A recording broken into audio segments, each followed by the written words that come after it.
Happy Thursday, everyone. Welcome to another edition of Touch Taste Thursday. Yes, it is me, Rebecca, with the Gene Ellen Home and Lifestyle Collection. Welcome, everyone. I hope you have had an amazing week because it is Thursday, so that means tomorrow is Friday. One more day to the weekend. Yes, this has been a long week. This week has been at least 4 weeks long. So with that being said, I welcome you all to Touch Taste Thursday. This is season 4, episode 4.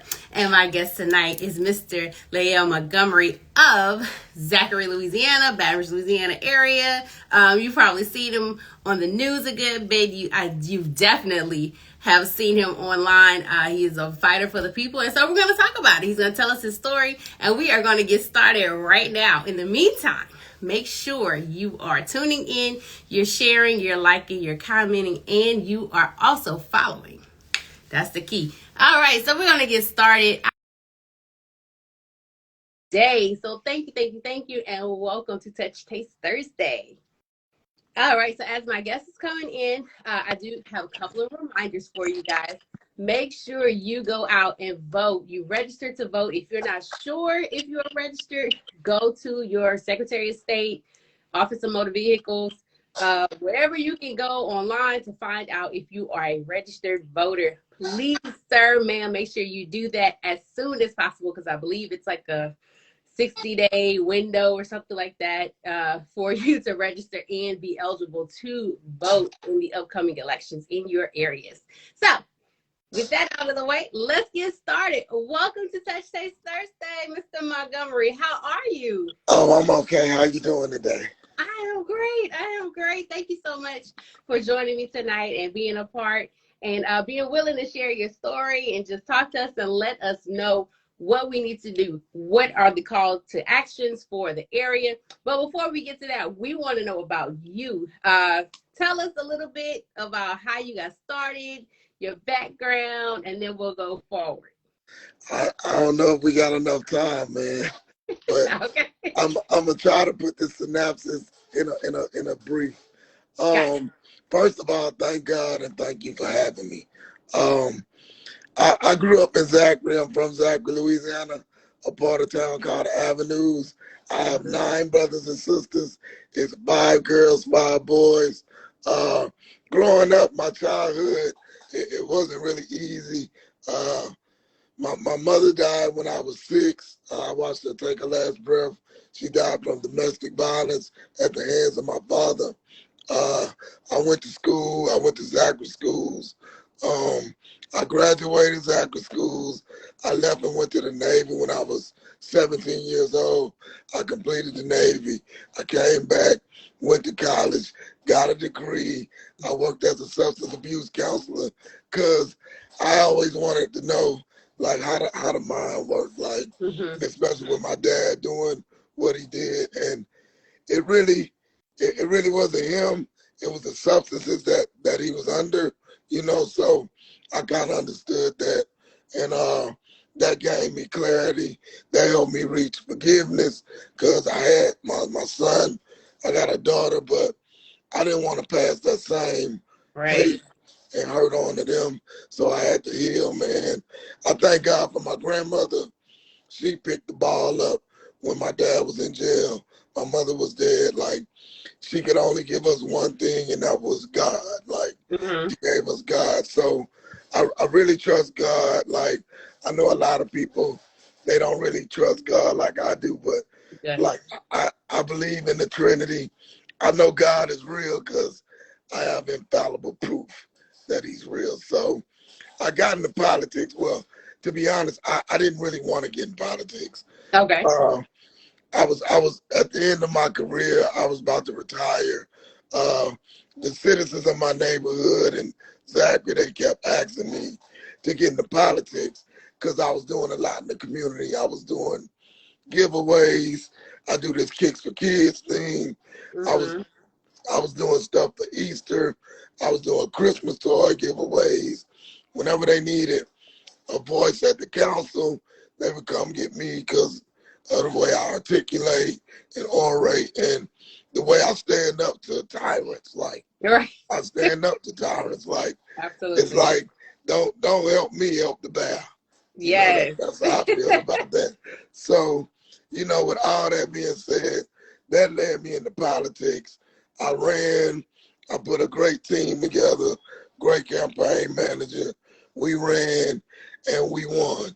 We actually beat a guy by the name of Womack. His father was the mayor of Zachary for like 20 years. Oh, So, wow. yeah, we went up against a powerful guy. He was he was the councilman in an all-black district. Like our district was like 80% black, and there's no way that we should have a white man representing a 80% black council district. Correct. So I ran, we won, and now like we just did redistricting, right? Like I feel like that's my biggest accomplishment. My biggest accomplishment was when I came to the council, Zachary only had one black district. They had like 80-something% of the votes all in my district. Like my unselfishness, I was like, I don't need 80% of the vote. We can take this vote and we can create another district. Zachary has 5 districts, right? I only thought I was going to get 2 minority districts and 3 majority white districts. But God intervened and he gave us 2 minority districts, 1 swing district, and 2 white districts. So I didn't really expect that, but I feel like that evens the playing field. Like, of course, you gotta work to get your votes now, but it's fine. Like, you still got 52% of the votes that's black. So if everybody show up to vote, we can still put majority black people in those 2 seats, which means that we'll always have the proper representation on those seats. And that's what I was about, because let's just be honest, like God could take me today. It really wasn't about me. Right. It's about the future. So that's me in a nutshell. I mean, I fight hard. Like I don't back down to nothing. It's like you got older siblings, right? Yes. So it's always that competition. Like people don't understand. Like my older sister is like 9 years older than me. My big brother's like 7, 8 years older than me. So like BIG don't spell man. Like I'm not gonna back down just because you're big, because you whatever. It's like I'm a fighter, so I'm gonna fight. And the military really instilled that in me. So I fight for the people. I put people over politics. I'm not selfish. Like when I serve the people. That's what it's all about for me. And I didn't run to get reelected. I ran to get change, like real change. And that's So what let's matters. talk about your time in the Navy, and thank you for your service. You did mention that you are retired from the Navy, so congratulations on that. What led to your decision to join the Navy? Well, I'm gonna be honest with you. Man, when I joined at 17, my neighborhood was in shambles, right? Crack had just hit, you know what I mean? My family members, everybody was in the streets. And I knew that if I didn't go somewhere, it was either death or jail for me. Because the one thing about me, I'm 100% in whatever I do. Whether it's the wrong side or the right side, I'm going to give you 100. And I didn't want to become the person that I despise, So I joined the Navy to escape that, and it worked out. I got disciplined. I got to travel the world. It taught me a lot. I met some wonderful friends, some older guys, older black male mentors in the Navy. Like that was needed, because like where I was from, the black males that I ran into, like they were either trying to get you to hustle or trying to get you to do wrong. It was very few like influential black males coming up in that Reaganomics era. Gotcha. Yeah, so. Would you recommend joining the Navy now? I guess just fast forwarding now to you being on this end of it. You're retired now and you've seen a lot, you've experienced a lot. would you suggest or recommend to a young person that may be in a similar situation as you were growing up to join any type of branch of service? Well, yeah, I would, because I'm gonna tell you, man, people don't understand the benefits of the military. Like, if you join the military, you do 4 years, 6 years, and you get your honorable discharge. They're gonna pay for your college, which they paid for my college. I went Mm-hmm. to Southern, got a degree in psychology, concentration in substance abuse counseling, which I worked for the state for like 20, 22, 23 years. And I was a substance abuse counselor. So, and like when you go to buy a home, uh, Yeah. no down payment, no nothing, low interest loans. Like it has its perks. Mm-hmm. So I would suggest that any young person that's trying to really find a way out, if you find your environment sinking in on you, like, cause like I, my mom and dad was gone, and in Right. the ninth grade, my grandmother died. Right? Oh, wow. Yeah. So it's like I didn't have nothing. Like, Mm-hmm. it was times, when they say you get sleep for dinner, like, you know what that means? Like, Yeah. ain't no food. Like No, like you. you gotta go out there and you gotta get it. You gotta find a way to get it on your own. So, So, do you and, think that any of that affects you now, even though being in the Navy taught you discipline and you met some mentors? Is it a time now where you reflecting, you think about your behavior from just whatever is a result of the actions from, your childhood, your parents, your grandmother passing away? Do you think any of that has a psychological play on your thought processes and just different things that you do now?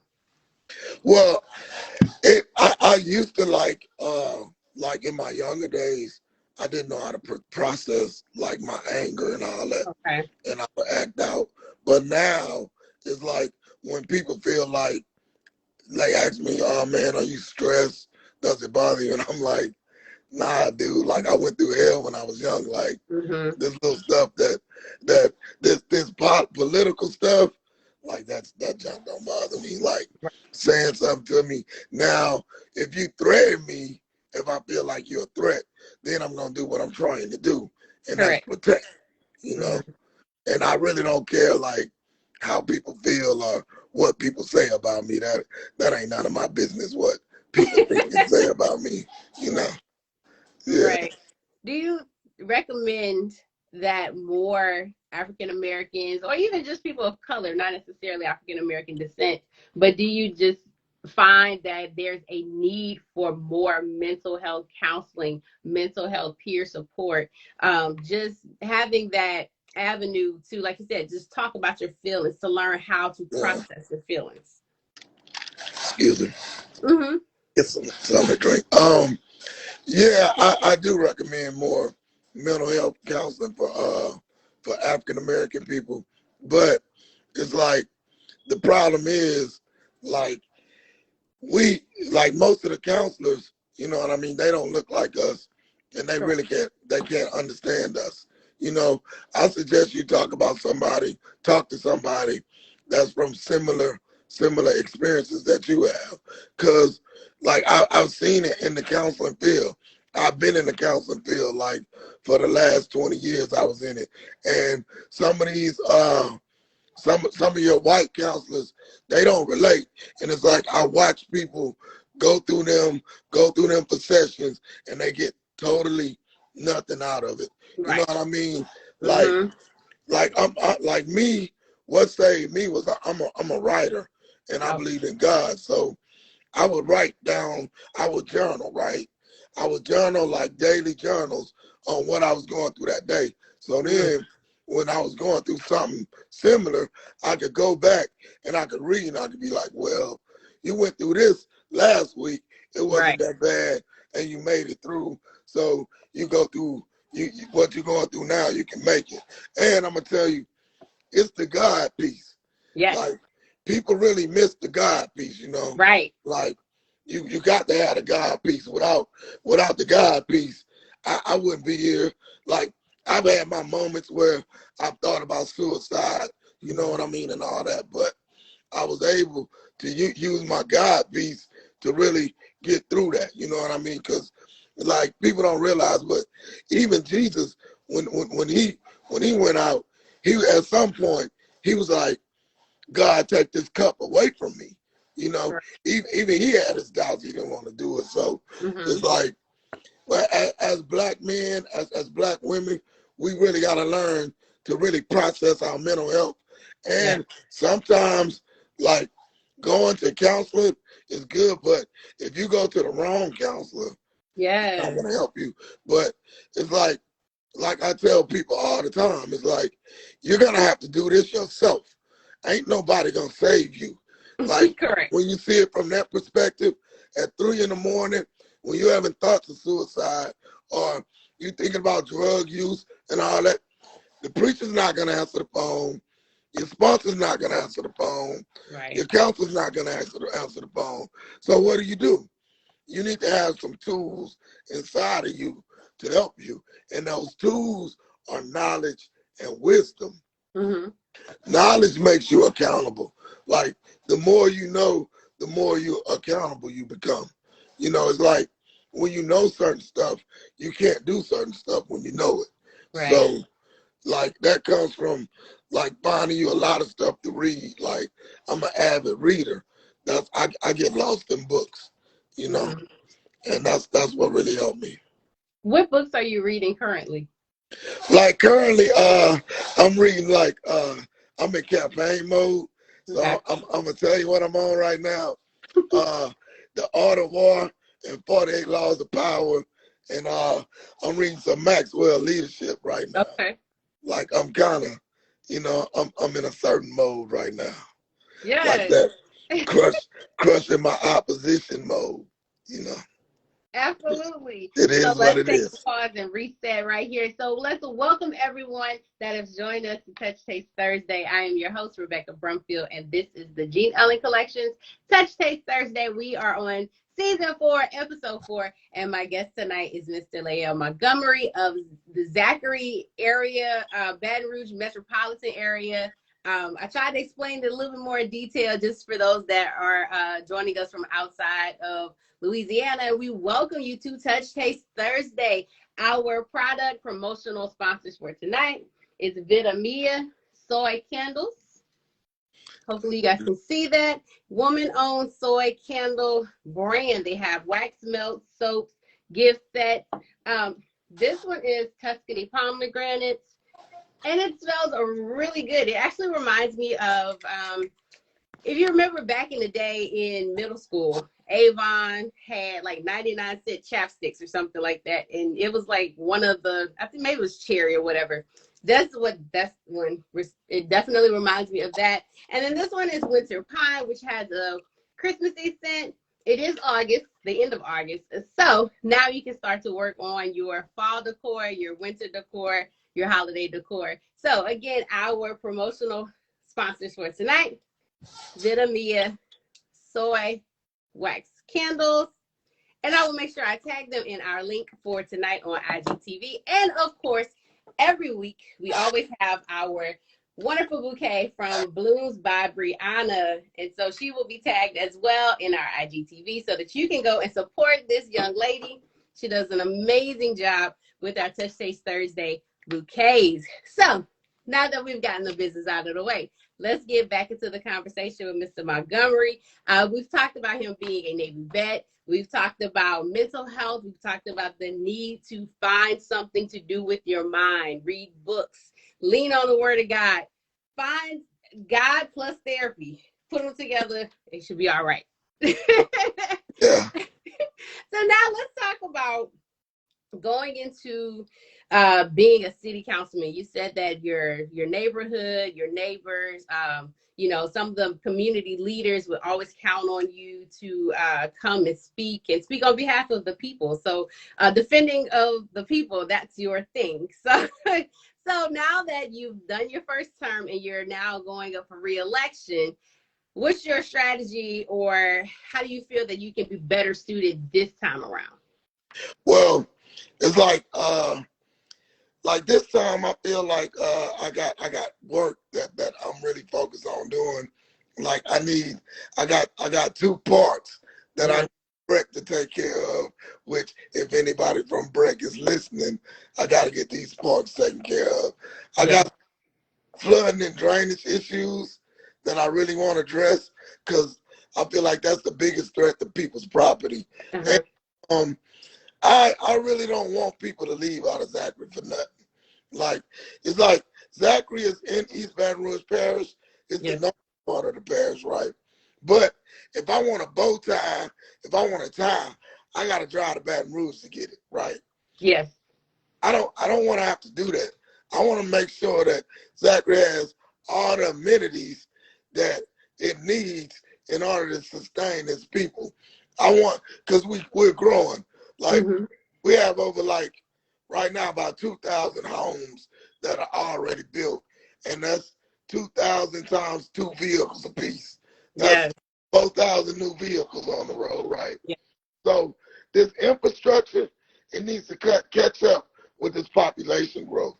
And with me being in office, I'm the one that really keeps them honest. I'm the one that really reads and makes sure that the money is where it's supposed to go. Right. You know, like the mayor, he gave out $4 million of money to some of his buddies with no paperwork.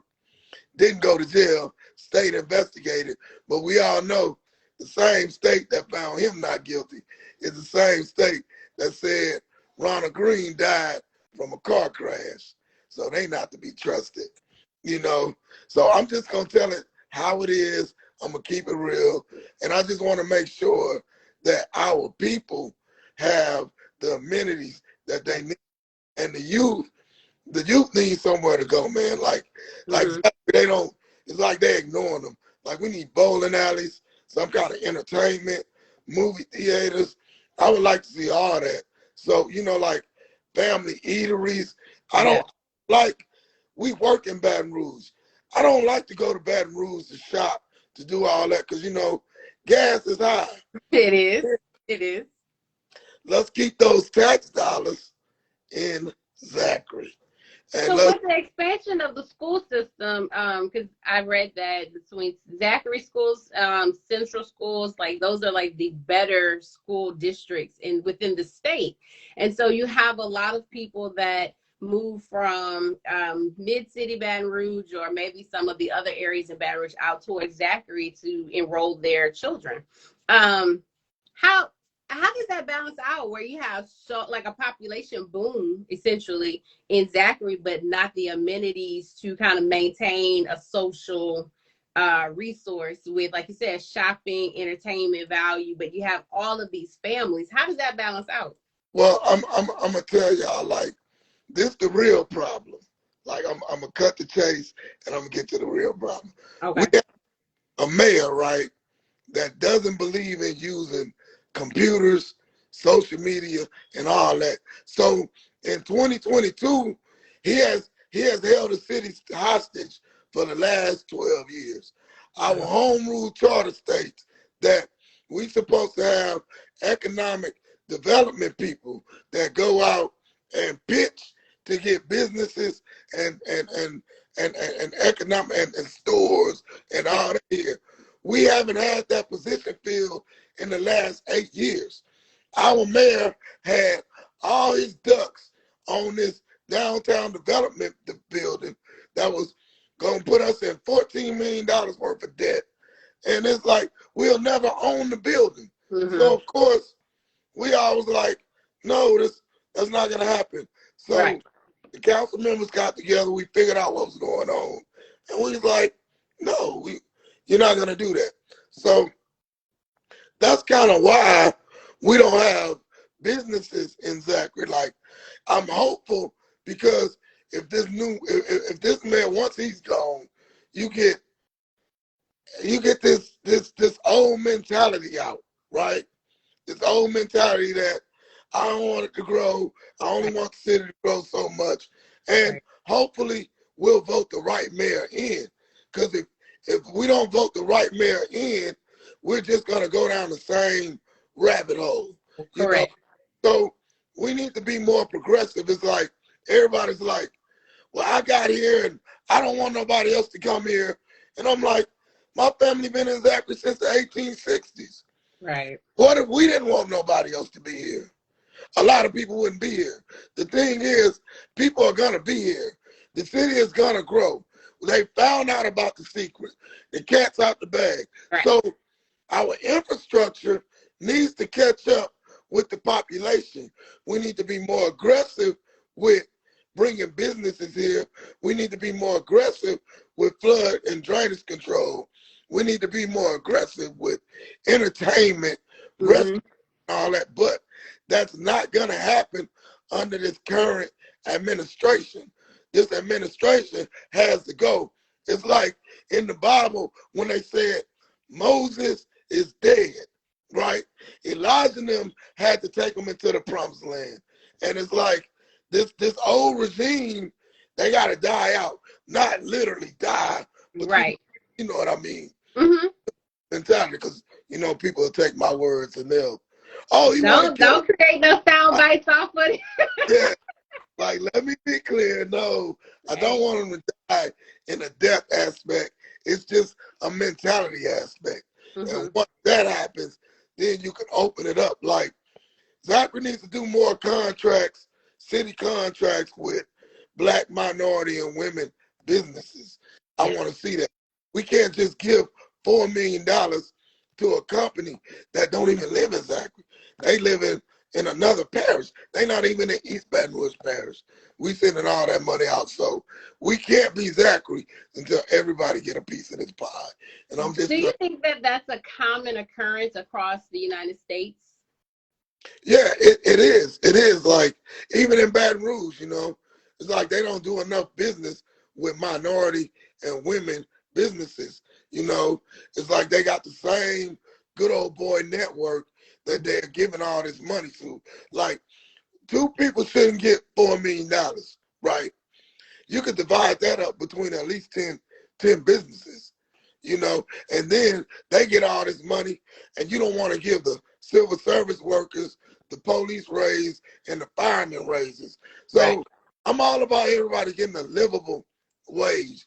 You can't live in Zachary, man, as a cop, as anything, making 12, 13, 14, $15 an hour.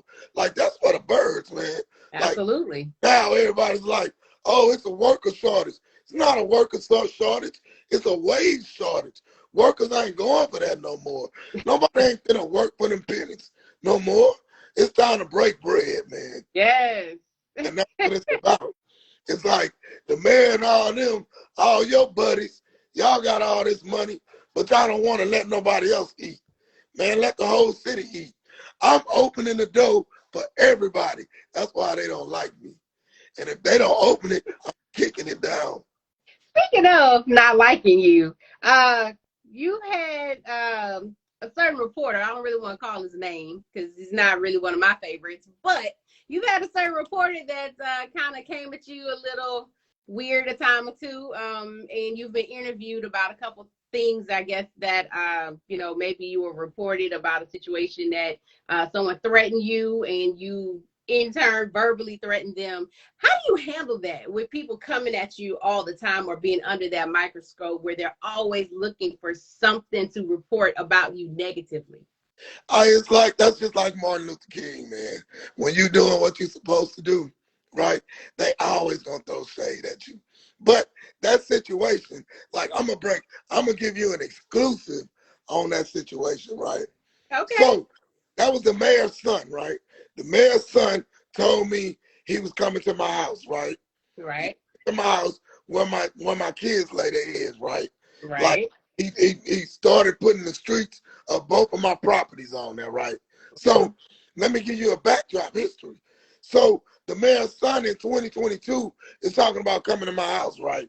Now, in the early 70s, the mayor's dad, which is his son's grandfather, burned a cross on my grandmother's land, right? So, of course, boy, you come to my house, you're going to leave with a halo. We not playing these games no more, right? I can join the military, right? They can see me off the war. I can fight for this country. But you mean tell me I can't fight for my house, my home. The Republicans do it all the time. Like, I'm about my Second Amendment rights. I'm going. I know how to handle a weapon, and if you come playing with me at my house, talking that bull crap, you're gonna leave with a halo. That ain't got nothing to do with a council seat. That's a man. And like, they can try to twist it how they want to twist it. Right. But I stand on that. It is what it is. Gun laws didn't come into effect until Huey P. Newton them had them guns and Ronald Reagan was the governor of California. That's when they start banning guns. So don't play with me. You know what I mean? Play with a PlayStation or something. Yeah. Well, all right. So it's just, why is there such a double standard culturally when it comes to protection of life, property, family? What is it that just scares people so much that if you and I have guns or weapons or whatever we have to protect ourselves and our homes, that it creates this threat, this awareness of, you're violent. It all of a sudden makes it seem like you're violent. Why is that? Well, I'm gonna tell you why it is, right? See, our oppressors who have oppressed us for 400 years, right? They've been the most violent people. The first deadbeat dads were slave owners, right? So they've been oppressing us, right? What they're afraid of is that we can't let them have guns. We can't let them unite, because they're going to think about all the evil and low down stuff that we've done to them, and they're going to want to do us something. But what they fail to realize, we're not that people, man. We forgive y'all. I'm not going to do y'all nothing. Nobody wants to do you nothing. All I want to do is live this life, get my little piece of the pie. Like, I'm cool with the crumbs. Just let me eat something, man. You know, get my piece of the pie, raise my kids, ensure that my kids can go to a good school, get a good trade, and live this American dream, right? But they want to oppress us, don't want us to have guns, because they're afraid that we'll remember what they've done to us. That's interesting that you say that, because you just said that the current mayor's father burned across your grandmother's lawn. Yeah. And so there's like this, I don't want to say ongoing, but there's like this generational, not hate, but like a generational kind of piece of history that is very hurtful, obviously, traumatic, because a cross was burned in the yard. And so how do you not allow that to just make you feel like, as soon as I see him, I'm going for him? And, you talk about forgiveness. So how do you not let that fester in your spirit? Well, I'm going to tell you, it don't fester. It's just, hey, leave me alone. Like, if you keep poking the lion, you know what I mean? Just leave me alone, man. You know what I mean? Like, don't tell me what you're going to do to me after your people had this history of doing this to my people. Because if you play with me like that, man, I'm a trained shooter. Like, I'm the real deal. You know what I mean? So, like, if he play with me, wherever he play with me at on my property, in the legal realms of me protecting myself, I'm gonna do what I gotta do. And it's not personal. It's business. It is what it is. Yes. So do you believe in the notion that all people of African descent, meaning of slaves or descendants of slaves, should receive 40 acres and a mule or reparations? Or do you think that now in 2022 we have to move past that because we may never see that? I mean, I'm gonna tell you, we probably ain't gonna see it. Now, do we deserve it? Like, that 40 acres, that's inflation now. You're looking at 100 acres, man. You know what I mean? Because, like, United States was built on the backs of black folks through agriculture. Agriculture brought in the Industrial Revolution. Industrial Revolution brought in the technology and all that. So without the agriculture part, the great US of A that we know doesn't exist. You know what I mean? So you're looking at inflation and all that. I mean, they gave the Jews money.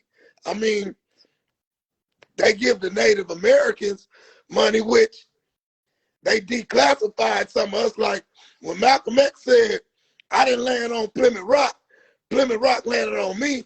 I don't think people really understand what Malcolm X was saying. Like, black folks were in the Americas. We are the indigenous people of this land. All of us didn't come here as slaves. Correct. And when you know that, like me, when you know that, I can walk in a room filled with them and I can poke my chest out because I've read, I'm educated, and I know who I am. And they can't get that away from me. You know what I mean? Like, I'm their worst nightmare. Yes. Military trained, I got some street in me, and I'm educated. I'm their worst nightmare. Of course, like even now, I'm running for re-election, right? I knew they was going to put a black person against me. They got a black person running against me and a white person, hoping that the black person can split the votes. I know that like me. I know that. I'm cool with that. I just hope the voters do what's right. If the voters don't do what's right, that's not going to stop me from my service to my community. I'm still going to get the business done. Yes. And how can those in the area support you? How can the citizens of your area, of your district in Zachary, how can they support you? Like, what is the call to action for right now? Like right now, I'm campaigning. Like we're canvassing. We're starting to put my footprint out in the neighborhoods. Like you could donate on my Facebook page if you go to Lael Avenue Blues Montgomery on Facebook. If you go to @Avenue Blues on Instagram, you can really find me. My name is unique, so if you put Lael Lael Montgomery and you're gonna find me. Like if you Google me, I'm like top if I come up on Google. Not come on, Google me. but it is, you know. Yeah. No, I like that. Google me. That's a good one. Absolutely. So before we close out, I wanted to ask you, I know that you were born and raised and you are working for the district in Zachary. What immediate needs do you see outside of Zachary? So like the Baton Rouge area, Ascension Parish, Central, Baker, you know, a lot of the neighboring cities to Zachary. What do you think would help boost Zachary from the surrounding areas? Like all of us, right? It's this income and wealth gap, right? It's like we all go to schools, we get degrees, we get all that, and we still don't get paid what we worth. Like black people pretty much run businesses, they run the state, they run everything, but like a white guy could come in with no experience, no nothing, and his salary can be like 60% higher than yours. Like, that's the problem. Poverty creates crime. Poverty creates mental health. Poverty creates drug use. So if we find a way to eliminate poverty, we can eliminate all those issues. All those issues stem from poverty and this wage gap and this Southern thinking, man. Like when you've been all around the world like me, California, Africa, Europe, all that, you understand that you're in a bubble. And in the South, we're stuck in a bubble. And a lot of people don't get it. They need to go outside this Bible belt, right? Yeah. And they need to see that it's money out here, you know what I mean? And it's wealth out here, and you can get it. And we too much focus on the color of each other's skin. Like the oppressors are oppressing us, and it's like your top 10% keep all us at each other's necks, and they're laughing while they got all the money. Yeah. Yeah, like once we figure that out, like we can figure it out, man. I'm hopeful. Yeah. Yeah, so Awesome. And so lastly, how can they reach you? I know we talked about your social media for your campaign, but is that also your social media tags for those to reach out to you for, I guess, really to support or just to connect with you, to stay connected with everything that you have going on? they can email me. That's Lael, Lael, the number 4, DIST 5 at gmail.com. Or like my cell phone is public record. Mm-hmm. Like I don't have no problem with people calling me. Now if you call me and you ain't right, I'm gonna hang up. But you know, like 225-301-1931. Like if you got issues you want to help, call me. I'm an open book. I'm very transparent. Well, I appreciate you for joining me tonight. Thank you so much, and Godspeed and good luck on your reelection. We're already claiming that you have been reelected, so it's going to be amazing. I'm looking forward to all of the wonderful things that you have coming up in District 5 of Zachary, Louisiana. So thank you for joining me tonight, and we will be in touch soon. We will do a follow-up and just see how everything has progressed for the better. I appreciate you. Keep up the good work. That's re-elect Lael Montgomery, District 5, 154 on your ballot. Awesome. 154 on the ballot for the city of Zachary. Thank you. Thank you, and you keep up the good work. Thank you. I appreciate it. All right, appreciate you. All right. So everyone, this has been Touch Taste Thursday. Just a couple more announcements. You know me, I'm always going to encourage you to go out and vote. Make sure you register to vote. Again, make sure you register to vote. If you're not sure if you're still on the registry or you moved or you haven't voted in a while, go out now. Do your due diligence to go out now and double check and make sure you are registered to vote. There's a lot of things that are coming up. There's a lot of things that's been in the news that I'm sure you are well aware of, and we have to do our part to make sure that we put our interests, the things that we care about, the things that are concerning for us, whether that's schools for our children, better areas that we live in, the crime, whatever it is, you need to make sure that your voice is heard. So you need to make sure you do your part to go out and vote. Also, make sure you tune in every Monday through Friday, 5 a.m. to 9 a.m. to me on the Jamal Bates Morning Show every morning. I am officially a part of the Jamal Bates Morning Show, so it's kind of like your announcement. So there it is. Again, every morning, Monday through Friday, it is 5 a.m. to 9 a.m. here in the Central Time Zone, 6 a.m. to 10 a.m. on the Eastern Coast. Our product sponsors for tonight has been Vita soy candles. They are woman-owned. It's a woman-owned company based out of Los Angeles. I was going to say Los Angeles, Louisiana, Los Angeles, California. And of course, we have our wonderful bouquet, our floral arrangement, Blooms by Brianna. I will make sure everything is tagged in our IGTV so that you can go out and you can support and be a part of everything that everyone has going on. Follow, like, comment, share. Make sure you share this with people that you know that live in the Zachary community, because it is important that they know who is running and that they know what the candidates are about. Lastly, next Thursday, next Touch Taste Thursday, episode 5, my guest will be Ken Lee Harris.